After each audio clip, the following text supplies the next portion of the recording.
ಆತ್ಮೀಯ ಬಂಧುಗಳೇ, ಮಹಾಭಾರತ ಉದ್ಯೋಗ ಪರ್ವ ವಿದುರ ನೀತಿ ಇದರಿಂದ 7ನೇ ಅಧ್ಯಾಯವನ್ನ ತಿಳ್ಕೊಳ್ತಾ ಇದ್ವಿ. ಹೋದ ಭಾಗದಲ್ಲಿ ವಿದುರರು ಬುದ್ಧಿವಂತ ಪುರುಷರು ಹೇಳಿದಂತ ಮಾತುಗಳನ್ನ ಕೇಳಿ ಅದರ ಬಗ್ಗೆ ವಿಚಾರ ಮಾಡಿ ಅದನ್ನ ಕಾರ್ಯರೂಪದಲ್ಲಿ ತಂದಾಗ ಅದು ಚಿರಕಾಲದ ತನಕ ಅಂಥವನು ಚಿರಕಾಲದ ತನಕ ಯಶಸ್ಸಿನ ಭಾಗಿದಾರನಾಗ್ತಾನೆ ಅಂತಂದ್ಬಿಟ್ಟು ಹೇಳಿದ್ರು. ಈಗ ಮುಂದುವರೆದು ಹೇಳ್ತಾರೆ, ಕುಶಲ ವಿದ್ವಾಂಸರ ಹೇಳಿದಂತಹ ಉಪದೇಶ ಮಾಡಿದಂತಹ ಜ್ಞಾನವೂ ಕೂಡ ವ್ಯರ್ಥವಾಗುತ್ತೆ. ಅಂದ್ರೆ ಏನು? ಈಗ ಯಾರೋ ಒಬ್ಬ ವಿದ್ವಾಂಸರು ಒಬ್ಬನಿಗೆ ಏನೋ ಒಂದು ಜ್ಞಾನವನ್ನ ಕೊಡ್ತಾರೆ, ನೀನ್ ಈ ರೀತಿ ಮಾಡು, ಈ ರೀತಿ ಮಾಡಬೇಡ ಅಂತಂದ್ಬಿಟ್ಟು ಒಂದು ಒಳ್ಳೆ ಉಪದೇಶವನ್ನ ಮಾಡ್ತಾರೆ ಅಂತ ಇಟ್ಕೊಳ್ಳಿ.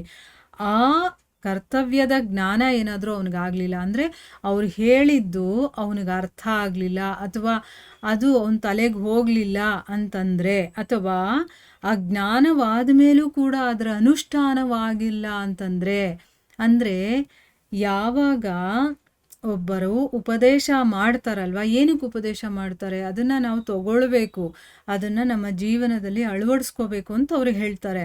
ಆದರೆ ನಾನೇನು ಮಾಡ್ತೀನಿ, ಈ ಕಿವಿಲ್ ಕೇಳ್ಬಿಟ್ಟು ಈ ಕಿವಿಲ್ ಬಿಟ್ಬಿಡೋದು, ಅದನ್ನ ಅನುಷ್ಠಾನ ಮಾಡಲಿಲ್ಲ ಅಂತಂದ್ರೆ ಅವ್ರು ಹೇಳಿದಂಥ ಉಪದೇಶ ಕೂಡ ವ್ಯರ್ಥ ಆಯ್ತಲ್ವಾ, ಆ ಜ್ಞಾನ ಕೂಡ ವ್ಯರ್ಥ ಆಯ್ತಲ್ವಾ ಅಂತ ಹೇಳ್ತಾ ಇರೋದು.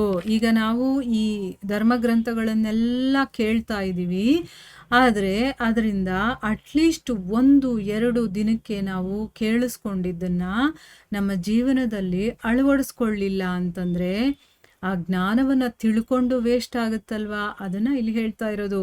ಆಮೇಲೆ ಯಾವ ವಿದ್ವಾಂಸ ಪಾಪ ರೂಪದ ಫಲವನ್ನ ಕೊಡುವಂತ ಕರ್ಮ ಇದೆಯಲ್ಲ ಅಂತ ಕೆಲಸವನ್ನ ಅವನು ಪ್ರಾರಂಭನೇ ಮಾಡೋದಿಲ್ಲ. ಅದು ಬೆಳೆಯುತ್ತೆ, ಅಂದ್ರೆ ಅವನು ಆರಂಭ ಮಾಡೋದಿಲ್ಲ, ಅದು ಬೆಳೆಯುತ್ತೆ. ಆದರೆ ಯಾರು ಪೂರ್ವದಲ್ಲಿ ಮಾಡಿದಂತಹ ಪಾಪದ ಬಗ್ಗೆ ವಿಚಾರ ಮಾಡದೆ ಅದರ ಅನುಸರಣೆಯನ್ನ ಮಾಡ್ತಾನೋ ಆ ಬುದ್ಧಿಹೀನ ಮನುಷ್ಯ ಇದಾನಲ್ಲ, ಅವನು ಅಗಾಧವಾದಂತಹ ಕೆಸರಿನಿಂದ ತುಂಬಿರುವಂತ ನರಕದಲ್ಲಿ ಬೀಳ್ತಾನೆ.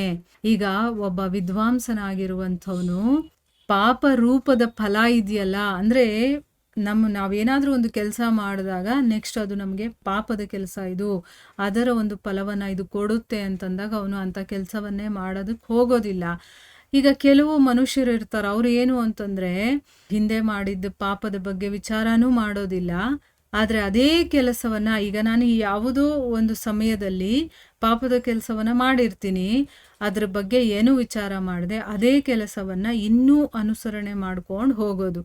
ಅಂಥ ಒಬ್ಬ ಬುದ್ಧಿಹೀನ ಮನುಷ್ಯ ಇರ್ತಾನಲ್ಲ, ಕೆಸರಿನಿಂದ ತುಂಬಿರುವಂಥ ನರಕಕ್ಕೆ ಬೀಳೋದು. ಆದರೆ ವಿದ್ವಾಂಸ ಆ ರೀತಿ ಮಾಡೋದಿಲ್ಲ.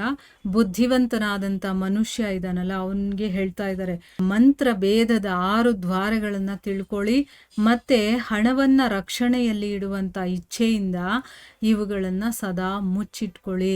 ಏನು ಅಂತಂದ್ರೆ ನರೇಶನ ಸೇವನೆ, ಅಂದ್ರೆ ರಾಜನ ಸೇವೆ ಮಾಡಬೇಕು, ನಿದ್ರೆ, ಅವಶ್ಯಕವಾದ ವಿಷಯಗಳ ತಿಳುವಳಿಕೆ ಇಡದೇ ಇರೋದು, ತಮ್ಮ ಕಣ್ಣು ಮುಖ ಮುಂತಾದವುಗಳ ವಿಕಾರ, ಮತ್ತೆ ದುಷ್ಟ ಮಂತ್ರಿಗಳಲ್ಲಿ ವಿಶ್ವಾಸವನ್ನ ಇಡೋದು, ಮತ್ತೆ ಮೂರ್ಖ ದೂತನ ಮೇಲೂ ಕೂಡ ಭರವಸೆಯನ್ನ ಇಡದೇ ಇರೋದು, ಇಷ್ಟನ್ನ ಇಟ್ಕೊಂಡಿರ್ಬೇಕು ಅಂತ ಹೇಳ್ತಾ ಇರೋದು.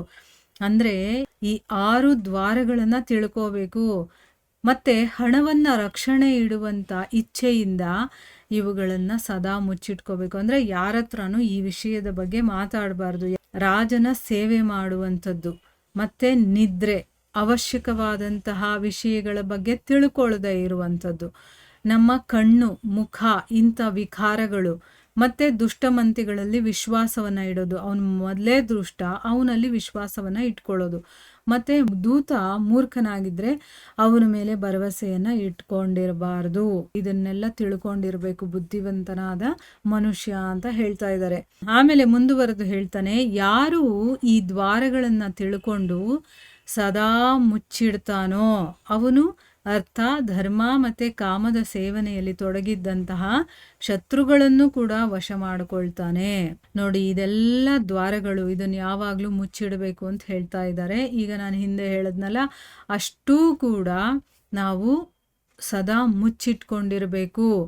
ಆಗ ಮಾತ್ರ ಅರ್ಥ ಧರ್ಮ ಕಾಮ ಸೇವನೆಯಲ್ಲಿ ತೊಡಗಿರುವಂತ ಶತ್ರುಗಳನ್ನು ಕೂಡ ನಾವು ವಶ ಮಾಡ್ಕೊಳ್ಳೋದಕ್ಕೆ ಸಾಧ್ಯ ಆಗುತ್ತೆ. ಬೃಹಸ್ಪತಿಯ ಹಾಗೆ ಮನುಷ್ಯನು ಕೂಡ ಶಾಸ್ತ್ರಜ್ಞಾನ ಅಥವಾ ವೃದ್ಧರ ಸೇವೆ ಮಾಡದೆ ಧರ್ಮ ಮತ್ತು ಅರ್ಥದ ಜ್ಞಾನವನ್ನು ಪಡ್ಕೊಳ್ಳೋದಕ್ಕೆ ಸಾಧ್ಯ ಇಲ್ಲ. ಸಮುದ್ರದಲ್ಲಿ ಬಿದ್ದಂಥ ವಸ್ತು ನಷ್ಟವಾಗ್ಬಿಡತ್ತೆ. ಯಾರು ಕೇಳಿಸ್ಕೊಳ್ಳೋದಿಲ್ವೋ ಅವನಿಗೆ ಹೇಳಿದಂಥ ಬುದ್ಧಿ ಮಾತು ಕೂಡ ನಷ್ಟವಾಗುತ್ತೆ.